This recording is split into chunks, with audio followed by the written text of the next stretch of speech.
Buenas tardes. Soy Juana María Naranjo Zárate, de la Ciudad de México. Participo en el 16º Encuentro Internacional de Investigadores de Lenguas y Literatura, en el homenaje internacional a grandes creadores, realizado en Chiapas. Agradezco la invitación a la doctora Marisa Trejo Sirvent. Mi disertación es para el maestro Rubén Bonifaz Nuño y se titula Rubén Bonifaz Nuño, haz de oros en las palabras de la poesía. Al poeta Rubén Bonifaz Nuño lo conocí en el Encuentro de Poetas del Mundo Latino. En aquella ocasión principiaba en la Ciudad de México, luego la cita era en Guadalajara, Jalisco, en el Hospicio Cabañas, donde se realizaron las lecturas y se dieron cita poetas internacionales como Juan Gelman de Argentina, Claude Beausoleil de Montreal, Darío Jaramillo de Colombia, Marra Lano de Filipinas, William Osuna de Caracas, Venezuela, y bueno, mexicanos como Alberto Blanco, Guillermo Samperio, Silvia Tomás Rivera, Bernardo Ruiz y Elías Nandino, entre otros muchos. Viajamos desde la Ciudad de México en tren, y lo digo con nostalgia porque ya no tenemos tren de pasajeros en la Ciudad de México, lamentablemente. Fue un viaje memorable y se notaba mucho cuidado en la organización. Se dio una gran bienvenida a los poetas y los del ferrocarril obsequiaron gorras de ferrocarrileros y un paliacate rojo a cada quien. Hubo viandas muy coloridas en cada mesa del comedor del vagón. Una canasta con gran variedad de frutas. Se asignó un comedor exclusivo a los poetas y ahí, donde pusieras tu vista, estaba el colega, el amigo, el cómplice que te sonreía.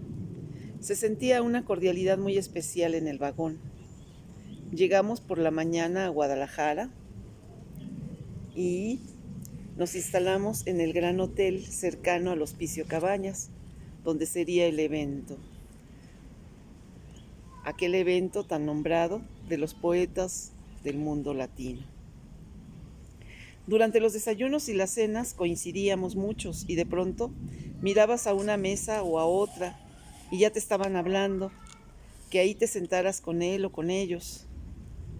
Se sentía mucha armonía y cordialidad como pocas veces he visto. Así un día desayuné con el poeta Elías Nandino, al cual ya había visitado muchas veces en su casa de Copula, Jalisco, porque mi tesis la escribí sobre su obra. Por la noche tuve la alegría y privilegio de cenar con el maestro Rubén Bonifaz Nuño. No sé qué ángel o buena aventura me llevó ahí con él, pero de pronto ya estábamos cenando y de pronto ya estábamos solos y lo mejor de todo, conversando como si nos hubiéramos conocido siempre. Claro, el gran tema de la literatura y los libros. La poesía era la reina de la noche, con el haz de oros de su palabra. Recorrimos parajes inusitados de lectura. Eran paisajes y vivencias lectoras. Eran experiencias compartidas entre renglones de los grandes clásicos. Y me compartió su delirio de coleccionar libros. Me dijo que tenía en su librero 356 versiones diferentes, tanto de la Ilíada como de la Odisea. Esa noche nadie nos interrumpió y fueron más de 2 horas mágicas en el país de las páginas y tanta sabiduría. En el sendero de la palabra, escuchando en su voz viva tanta sapiencia de la verdadera poesía. Su visión y esos consejos de oro que me dejó se me quedaron en el alma. Aunque de pronto no los discernía, pasó mucho tiempo para que yo pudiera soltar las amarras y comprender aquellas magistrales lecciones que esa noche recibí. Pero aquellas horas de plenitud y evocación entre los libros de los clásicos en su visión profunda y creativa, y la actualidad de la palabra de la poesía, fueron para mí tomar años de universidad en una noche magistral y compartida. Ahí nuestros espíritus se encontraron en el eslabón de otros lares.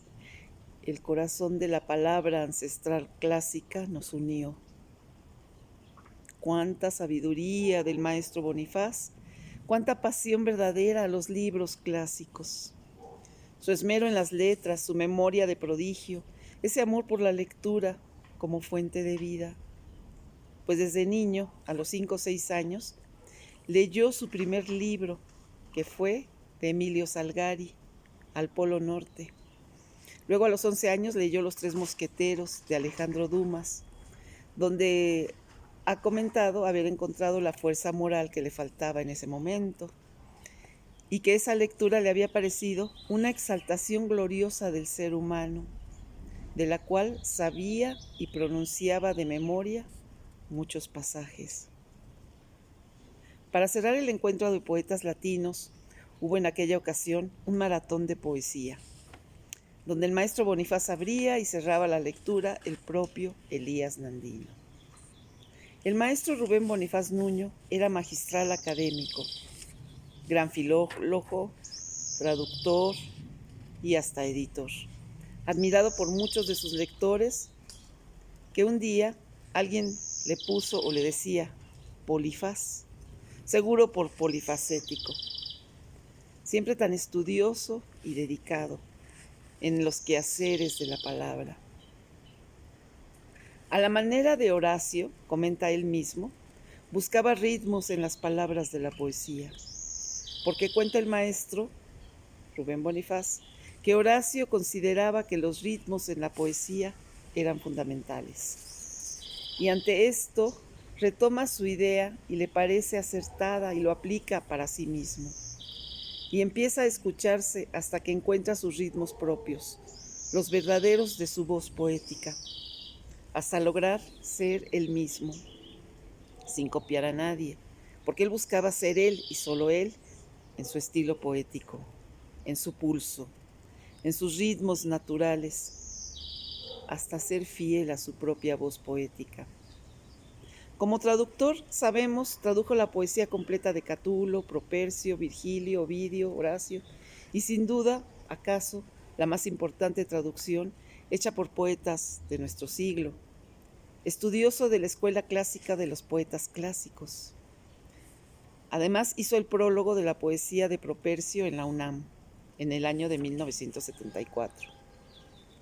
Buscador de su propia voz poética, siempre haciendo evidentes sus sonoridades y sus hallazgos en las traducciones que le dejaban un buen sabor de palabras, de otros tiempos, de otros lares, y siempre haciendo sus comparaciones y comentarios en torno a sus descubrimientos, a sus novedades que le motivaban y emocionaban en sobremedida.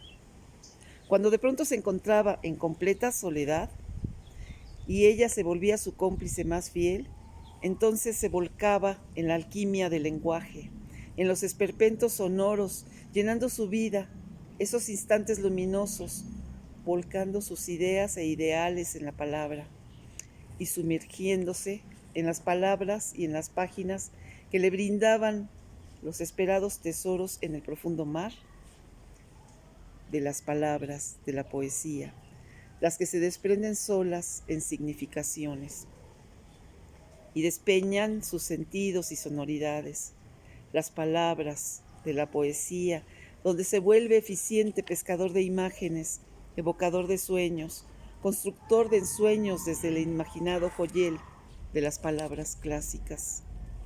Desde la pulcritud ancestral, encontrando su propia originalidad en el discurso de uso del hombre común sin rebusques. Ahí donde la palabra creativa se une al decir cotidiano, arrancando de ahí la verdadera poesía, según los lindes de su propia versión, de su verdad poética. Ahí donde se encuentra su esmero verdadero, la palabra de lo cotidiano, sin tantos adornos, en su tiempo, en esa propuesta de aplicar lo aprendido a la práctica de acción, que es escribir su propia versión poética.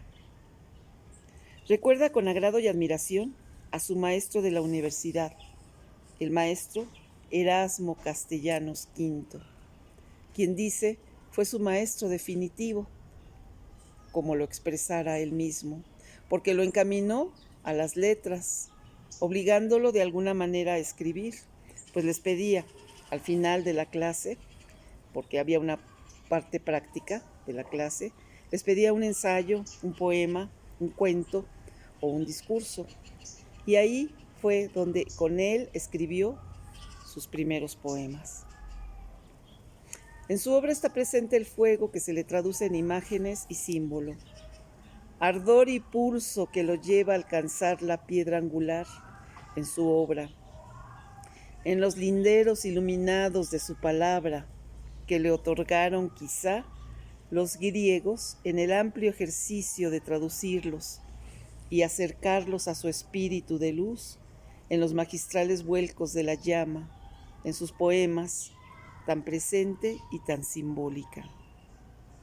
Tal vez los cimientos puestos a la luz naciente de su palabra, que se desboca certera y rebelde, más unívoca a la postre. Así, su flama en el espejo, en su sencilla voz cratila, su libro de otro modo lo mismo, y aquí ser visionario de alguna manera de la literatura, de la poesía, la máxima expresión del espíritu humano, y así escribir la realidad, escribiendo lo mismo, pero tal vez de otro modo, para dar el sentido literario a su discurso tan estudiado, tan buscado y descubierto, totalmente en sus clásicos que le alimentaron de alguna manera su voracidad creativa. Desde los beneplácitos encontrados de la palabra, ahí donde solo en su venerable soledad encuentra, cuando en verdad elucubra y trasciende el pensamiento. La verdad en la palabra, de las vulnerabilidades de la poesía. Pero sobre todo, lleva a cuestas la nostalgia que lo mueve y tal vez le desploma el alma en la profundidad más pura, hasta devolverle el aliento pertinaz, su fiel compañera y cómplice, la soledad. En ese parapeto de luz que irradian en su naturaleza las palabras, suerte de encandilamiento desde su propia obra, en su condición de hombre solo y espíritu inquieto, dicotomía que lo llevó al real encuentro de su vida, multi y polifacético en su propia comarca, que se creó de las palabras, que le habitan para siempre y desde siempre, y naturalmente se le desparraman. Y le hablan, y solo él las entiende, sabe escucharlas, las palabras de la poesía, que él descubre como entramado filón expresivo del profundo espíritu del hombre, y que habla con verdad de su realidad, y logra engarzar la sencillez del decir, como el lenguaje de todos los días. Lo que pasa ahí o en la calle, en su entorno, dicho precisamente así, tal cual, como se habla en la cotidianidad. Según el maestro Rubén Bonifaz Nuño, para la poesía es menester utilizar el lenguaje común, el de la calle. Solo así como él mismo lo concebía y decía, para escribir la poesía y que algo diga, hay que hablar naturalmente, si no, la poesía no sirve para nada. Aquí cabría recordar a Antonio Machado, en su ensayo de Juan de Mairena, cuando dice, alumno Pérez, pase a la pizarra. Ahora escriba los acontecimientos constitucionarios que acontecen en la rúa, pero de otro modo, dígalo, escríbalo. Y el alumno Pérez escribe lo que pasa en la calle. Entonces el maestro Mairena dice, no está nada mal, no está nada mal. Y así, él, el maestro Rubén, nos da el ejemplo en sus poemas, en su discurso poético, sin más que la palabra misma, en su naturaleza de significado, y en el don de la emoción auténtica que el propio poeta le impregna en su discurrir poético, Pareciera le brota tan natural como el habla cotidiana, el poema nuestro de cada día, diciendo y expresando lo que pasa, simple y sencillamente. Y así lo expresa el poeta. Escuchemos su verdad hecha palabra, palabra de la verdadera poesía, de su libro de los demonios y los días. Escribo mi carta para decirles que esto es lo que pasa.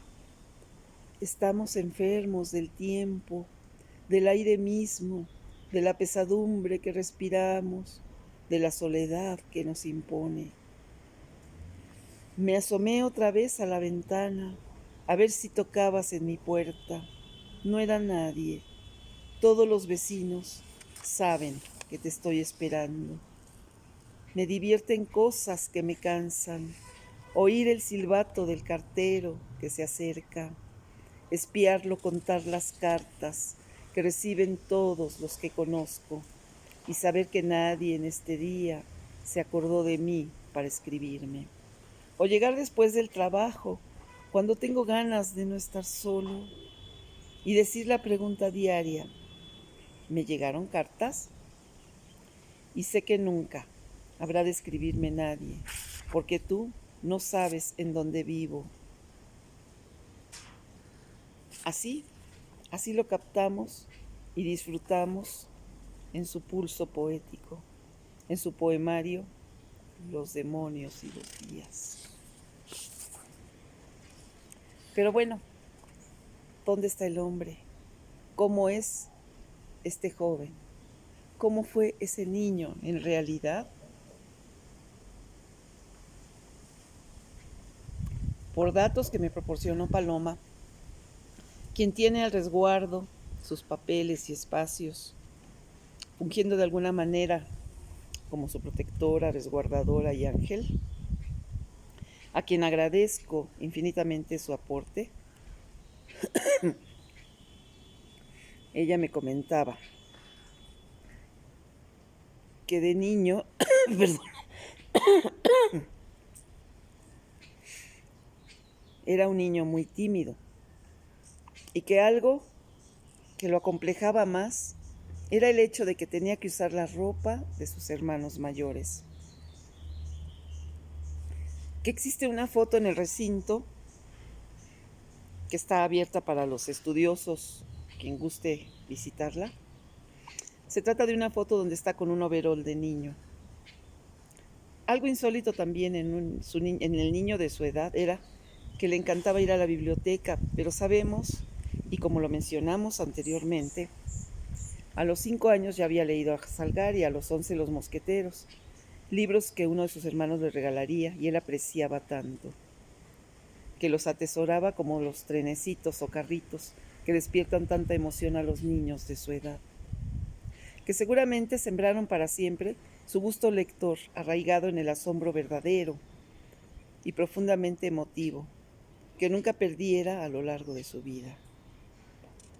Además, la bibliotecaria que de niño lo atendía en la José Martí le dio a leer la Odisea por primera vez. Era muy amoroso con los perros a esa edad y vivieron en San Ángel, en San Jacinto, porque a su papá, de oficio telegrafista, le dieron para vivir la casa de la esquina de la Plaza y Frontera, donde actualmente es un Banorte. Y ahí, en esa área de San Ángel, jugaba aquel niño Rubén. Fue muy unido a su hermana Alma por ser la más cercana de edad. Al tiempo, curiosamente, ella también murió ciega. Le gustaba escuchar mucho las canciones de Cricri. Quizá le daba ese lugar libre a la imaginación que todo niño busca. Esos espacios de personajes maravillosos y de lugares en tan originales canciones de Gabilondo, Francisco Gabilondo Soler, Cricri, que le hacían vibrar. Le encantaba ir al mercado de Coyoacán y iba por lo menos una vez al mes con su mamá y sus hermanas. Entre su obra podríamos mencionar algunos títulos como De otro modo lo mismo, Fuego de pobres, La flama en el espejo, Haz de oros, Los demonios y los días, El ala del tigre, Albur de amor, Luz que regresa, Del templo de su cuerpo, Hombres y serpientes, Imagen de Tlaloc, antología personal, material de lectura, El honor del peligro, versos.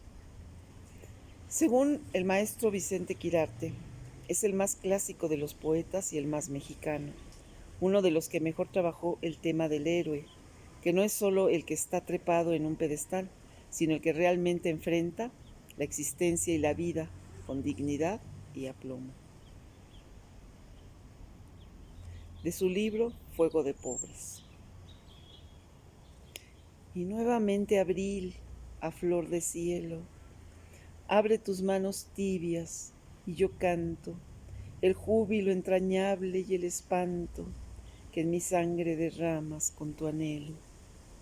Y sin embargo, existen afuera la ciudad y los vasos comunicantes de la dicha, el árbol hembra inerme, resguardando por puertas no seguras la secreta cofradía de casas, de familias, la ternura líquida y solemne de las palabras puras, labio a labio.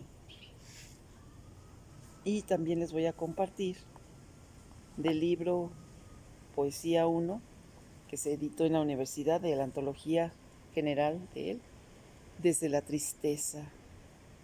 Desde la tristeza que se desploma, desde mi dolor que me cansa, desde mi oficina, desde mi cuarto revuelto, desde mis cobijas de hombre solo, desde este papel, tiendo la mano.